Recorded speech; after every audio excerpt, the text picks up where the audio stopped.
Welcome everybody, I'm Dan the Wolfman and welcome to the first ever episode of Old School MMA. I'm going to be talking about all the guys that I've trained with for well over 20 years, and we're going to start the very first episode with my first famous UFC fighter that I ever trained with, Dan the Beast Severn.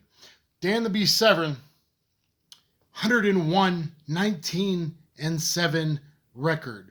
When I first became aware of the UFC, probably late 95, early 96, watching UFC 4 or 5 with my buddies, I was like, yo, I'm going to do this someday. And they laughed. And I'm like, no, I'm going to find that big wrestler from Coldwater, Michigan to train me.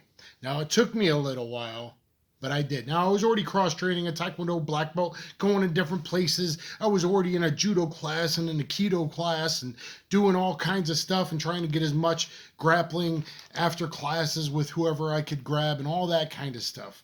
I had already left university to go to the other side of the state for the very first Brazilian Jiu-Jitsu blue belt. And that was late December, really. I say January 1997, late December 96.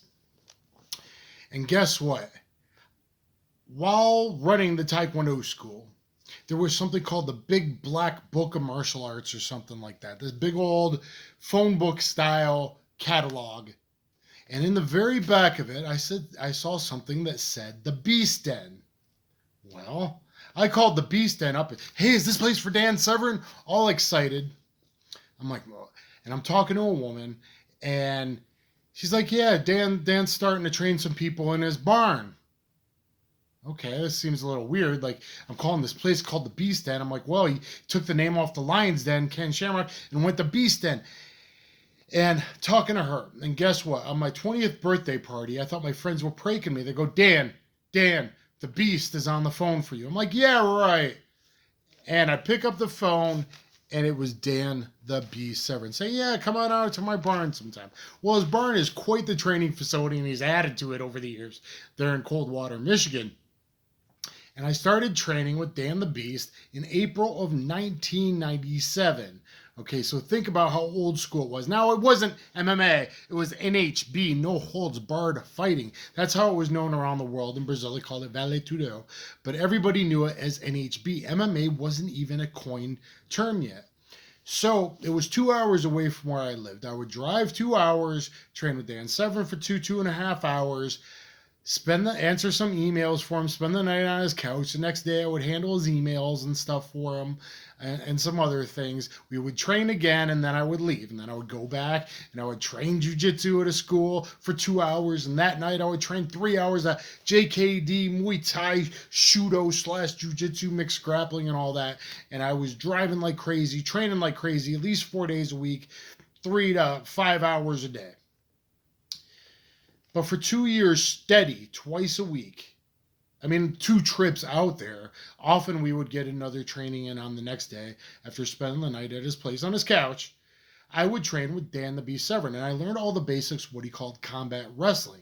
So basically, to become the catch wrestler that I am known as today, if you look at my playlist, I taught every position and every submission before anybody else did, and more importantly, how to wrestle into them and chain everything together, unlike a lot of charlatans that just sell certificates. Anyway, to be a catch wrestler, you have to have wrestling. And I learned my wrestling, other than a half season 8th grade, I learned my wrestling from Dan the Beast Severn. He's won, I think, about 88, 90 something national, international titles around the world. I believe he was a 3-time Olympic alternate wrestler. Never quite got to the Olympics. And I learned everything about wrestling. He was a Greco-Roman master, primarily. I learned everything about upper body clinches and double unders and pummeling and takedowns, and especially lateral drops. I got really good at a lateral drop. He was amazing at a lateral drop, action, reaction, heavy body weight distribution, all these wrestling concepts. And I was a small guy. I was a ripped little young kid at 197 pounds, and got used to Dan Severn, and later Tito, we'll get to that someday, doing the Cobra neck crank on me all the time. Learning how to survive neck cranks and getting squished with all kinds of body weight. Now, Severn was 6'2", 250, 255, 260, somewhere in that ballpark. Just a very wide, big man. And of course, the first time I went in there on the radio was Little Red Riding Hood by Sam the Sham, and he was Dan the Beast. I'm like, well, I'm Dan. I got to differentiate myself. And Dan the Wolfman was born, known throughout the forums, throughout history, as the controversial figure that I am. So Dan was the first wrestler in the UFC. Before Coleman was Dan Severn. Before Coleman became the godfather of Ground and Pound, really Dan Severn went from Nicey Nice in UFC 4, which he won through Anthony Macias around the cage. We called that the throw your BITCH around the cage match, joking with my young friends at the time. And I think Joe Charles then choked him out, short choke. And then I think that's when he lost to Hoist Gracie. UFC 5, boom. So I watched those, and then he comes back, and he's elbowing everybody, kneeing people in the head, kneeing Oleg Taktarov in the head, and really grounding, pounding, and he became the beast. So he was kind of a nice wrestler in there, not striking, and now, just palm strikes to the side of the head, and now suddenly he's hammer fisting faces on the ground, dropping knees on the face, dropping forearm smash. He called forearm shivers. And so I learned a lot training with the Beast, because when I saw it, that's the guy I wanted to train with, because I'm like, well, I'm already a striker.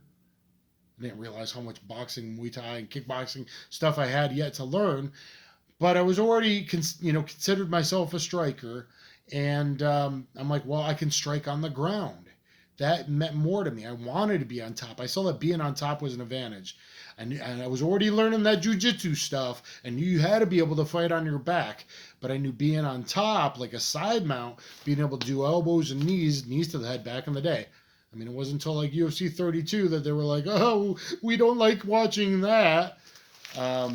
Which I was supposed to go have a meeting with Dana White. That's a whole other story at that event.